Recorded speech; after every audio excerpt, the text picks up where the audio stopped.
नमस्कार, जय हिंद विद्यार्थियों। स्वागत है आप सभी का आपके अपने यूट्यूब प्लेटफॉर्म उदय एजुकेशन में। आज के इस वीडियो में लेके आया हूँ बोर्ड परीक्षा 2024 की दृष्टि से इम्पोर्टेंट कक्षा 8वीं का हिंदी विषय का पेपर, जिसकी मांग आप सभी विद्यार्थी कर रहे थे। और बिल्कुल आपकी मांग को ध्यान में रखते हुए आज मैं आपके लिए हिंदी का अति महत्वपूर्ण पेपर लेकर आया हूं, जो कि इस बार आपके आने वाले बोर्ड एग्जाम की दृष्टि से इम्पोर्टेंट रहेगा। तो आप सभी विद्यार्थियों से निवेदन रहेगा, इस वीडियो को अंत तक देखिएगा। जिन जिन विद्यार्थियों ने इस वीडियो को अंत तक देख लिया, उनको हिंदी में अच्छे अंकों के साथ में उत्तीर्ण होने से कोई भी नहीं रोक सकता है। तो आपसे निवेदन रहेगा, पूरा पूरा वीडियो देखिएगा। और इस बार मैं आपको अच्छे से तैयारी करवाने वाला हूं। प्रत्येक विषय के 5-5 पेपर अपलोड करने वाला हूं, और उन पेपरों को आपने पूरा देख लिया तो इस बार आपको 8वीं में 90% से ज़्यादा प्रतिशत के साथ में पास होने से कोई भी नहीं रोक सकता है। तो प्रत्येक पेपर को आपको पूरा देखना है और चैनल के साथ में जुड़ा रहना है। इसके लिए आपको चैनल को सब्सक्राइब करना पड़ेगा, वीडियो को लाइक करना पड़ेगा, और साथ ही जो घंटी बनी हुई है उसको भी ऑन कर लीजिएगा, ताकि जब भी हम वीडियो डालेंगे तो उसकी सूचना आप तक पहुंच जाएगी। चलिए बढ़ते हैं पहले प्रश्न की ओर। कुछ प्रश्न मैं आपसे भी पूछूंगा, कुछ के उत्तर मैं भी बताऊंगा। चलिए पहला प्रश्न है, कवि ने बसंत को बताया शीतल, मृदुल, मनमोहक, उज्जवल। तो कवि ने वसंत को मृदुल बताया, ठीक है ना। तो ऑप्शन नंबर ब रहेगा इसका सही आंसर। अगला प्रश्न है, लेखक बदलू को कहा करता था, मामा, काका, चाचा, दादा। तो बदलू को लेखक हैं वो काका कहा करता था। ऑप्शन नंबर ब रहेगा इसका सही आंसर। काका क्यों कहता था? क्योंकि गांव के सभी बच्चे हैं वो भी बदलू को काका कहते थे, इसलिए लेखक भी काका कहते थे। बाकी लेखक के लगता क्या था? वो मामा लगता था, क्योंकि उनका ननियाल था यहाँ पे तो, लेकिन वो काका ही कहता था। अगला प्रश्न है, उन्नति शब्द का विलोम होगा। तो उन्नति शब्द का विलोम होगा अवनति, ठीक है ना। तो ऑप्शन नंबर अ रहेगा इसका सही आंसर, अवनति। देखो अवनति दो दे रखे हैं, इनमें पहला ऑप्शन आपका सही होगा। अगला है, कौन सा सूर्य का पर्यायवाची है? पयोद, पनग, मौलिक, अर्क। तो इसमें आप जरूर आंसर बताएं, इसका आंसर आपको बताना है। अगला है, बदलू लाख पिघलाने का काम करता था, मोमबत्ती से, धधकती भट्टी से, चूल्हे की आग से, दिए से। तो बदलू है लाख पिघलाने का काम दहकती भट्टी से करता था। तो ऑप्शन नंबर ब रहेगा इसका सही आंसर। अगला प्रश्न है, लेखक ने बस को कैसा बताया? बंद करने योग्य, नीलामी योग्य, न बैठने योग्य, या पूजा योग्य। बंद करने योग्य बताया था, या फिर न बैठने के योग्य। इसका आंसर आप जरूर मुझे कमेंट करके बताइए, मैं थोड़ा सा कंफ्यूज हूँ। अगला प्रश्न है, दीवाने संचार में संबंध रखते हैं, स्नेह का, आत्मीयता का, समान भाव का, कटुता का। तो दीवाने संचार में आत्मीयता का संबंध रखते हैं। ऑप्शन नंबर ब रहेगा इसका सही आंसर। गांधी जी से प्राप्त पत्रों को लोग मानते थे बेजोड़ धरोहर, मूल्यवान संग्रह, आशीर्वाद पत्र, प्रशस्ति पत्र। तो विद्यार्थियों इसका सही आंसर क्या होगा? आप जरूर कमेंट करके बताइए। ध्वनि, ध्वनियों यानी वर्णों के मेल को कहते हैं। तो ध्वनियों या वर्णों के मेल को संधि कहते हैं, ठीक है ना। तो ऑप्शन नंबर ब रहेगा इसका सही आंसर। अगला है, संधि के कितने प्रकार होते हैं? संधि कितने प्रकार की होती है? आप जरूर मुझे कमेंट करके बताइए। अगला है, भगवान के डाकिये कविता में डाकिये बताए गए हैं, कबूतर और मैना, हंस और बाघ, पक्षी और बादल, पवन और वसंत। तो पक्षी और बादल को भगवान के डाकिये बताया गया है। ऑप्शन नंबर स रहेगा इसका सही आंसर। फलना फूलने का अर्थ है खुश होना, मौज करना, उन्नति करना, इनमें से कोई नहीं। तो फलना फूलने का मतलब है उन्नति करना। ऑप्शन नंबर स रहेगा इसका सही आंसर। अगला प्रश्न है, कबीर के अनुसार साधु से पूछना चाहिए उसका पता, उसकी आयु, उसकी जाति, ज्ञान की बातें। तो उसका सही आंसर होगा साधु से ज्ञान की बातें पूछनी चाहिए। ऑप्शन नंबर द रहेगा इसका सही आंसर।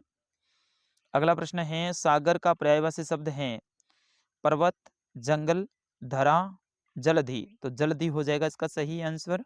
ऑप्शन नंबर द रहेगा इसका सही आंसर। अगला है, उपकार अपकार का अर्थ होगा परोपकार, सदाकार, भलाई बुराई, अच्छाई सच्चाई, इनमें से कोई नहीं। तो उपकार और अपकार, इसका जो सही अर्थ होगा मेरे हिसाब से भलाई, सॉरी ये होगा मेरे हिसाब से ऑप्शन अ। अगला प्रश्न है, नीचे दी गई पंक्तियों की पूर्ति सही शब्द चुनकर कीजिए। दिल छोटा करना मुहावरे का अर्थ है। तो दिल छोटा करना मुहावरे का अर्थ क्या है वो आपको बताना है। धैर्य, खोना, ठीक है ना। तो धैर्य खोना इसमें भरना है। लाख की चूड़ियां पहने तो उनके न आ जाए, तो लाख की चूड़ियां पहने तो उनके क्या न हो जाए, मोच न आ जाए, ठीक है ना। तो मोच लिखना है। धीरे धीरे की आंखों की ज्योति जाने लगी, धीरे धीरे वृद्धा की आंखों की रोशनी जाने लगी, वृद्धा इसमें आ जाएगा। हम की दीवानों, हम दीवानों की क्या हस्ती, तो यहाँ पे दीवानों लिखना है, ठीक है ना, की बाद में आएगा, ठीक है। हम दीवानों की क्या हस्ती। यह भगवान के डाकिये हैं, तो इसमें डाकिये भरना है। ड्राइवर के चेहरे पर हवाइयां उड़ने लगी, हवाइयां, ठीक है। अभी दबा है चिड़िया की चोंच में तिनका, सोच में यहाँ पे भरना है, ठीक है ना। चिड़िया की सोच में, सोच में, ठीक है, इस तरह से भरना है। अगला है, नीचे दिए गए वाक्यों को पढ़कर सही के आगे सही और गलत के आगे गलत। समझदार आदमी इस शाम वाली बस में सफर नहीं करते हैं, क्या सही है या गलत है। सही है, क्योंकि बस बहुत पुरानी थी। वस्तु के बदले पैसे देना वस्तु विनिमय कहलाता है, गलत है, क्योंकि ये तो मुद्रा विनिमय हो गया। वस्तु के बदले वस्तु देना वस्तु विनिमय होता है, तो या तो वस्तु के बदले पैसे देना ये मुद्रा विनिमय, गलत। अभी दबा दबा है चिड़िया की पैर में तिनका, ये गलत है। चिड़िया की चोंच में था, ये भी गलत। हरिश्चंद्र तारामती पहली बोलती फिल्म थी, सही है। फटी सी धोती और जर्जर दुपट्टा सुदामा पहने हुए थे, सही बात है। साइकिल आंदोलन ने पुरुषों को प्रोत्साहन किया, नहीं महिलाओं को किया था, ये भी गलत है। तो इस तरह से सही और गलत आपको भरना है। अगला है, नीचे दिए गए शब्दों के दो दो पर्यायवाची लिखिए। नब, नब के दो पर्यायवाची लिखने हैं, बादल के लिखने हैं, दिन के और पवन के लिखने हैं।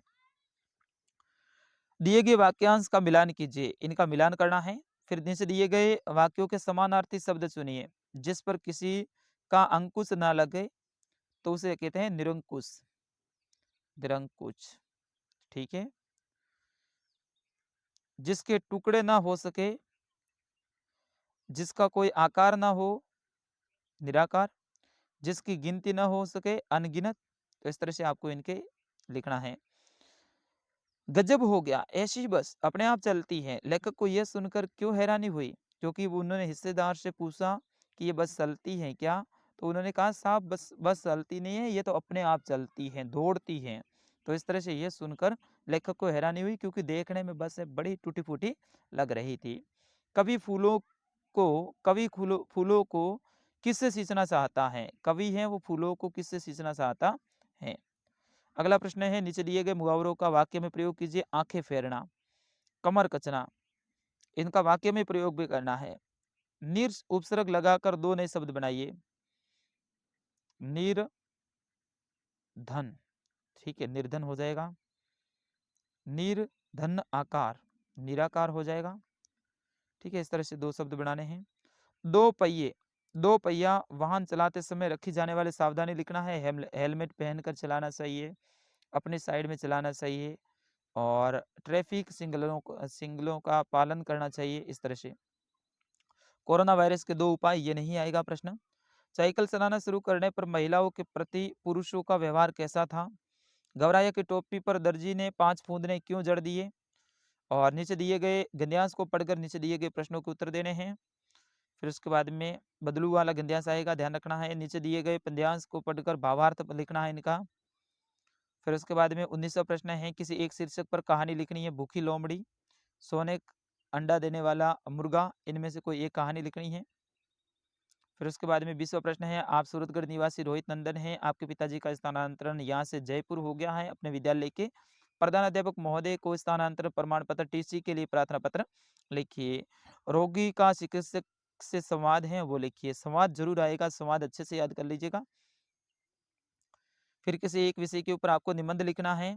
कोरोना नहीं आएगा, पर्यावरण प्रदूषण, मेरा प्रिय खेल, स्वस्थ भारत मिशन, और मेरे प्रिय गुरुजी या शिक्षक, ये आपके निबंध आ सकता है। तो इस तरह से ये आपका पेपर था। ऐसा ही पेपर इस बार आपके एग्जाम में आने की पूरी संभावना रहेगी। इसमें से भी ज़्यादातर प्रश्न आएंगे। इन प्रश्नों को अच्छे से याद कर लीजिएगा। मिलते हैं अगले पेपर के साथ में। तब तक आपके अपने सर उदय सर को दीजिए आज्ञा। नमस्कार, जय हिंद, वंदे मातरम।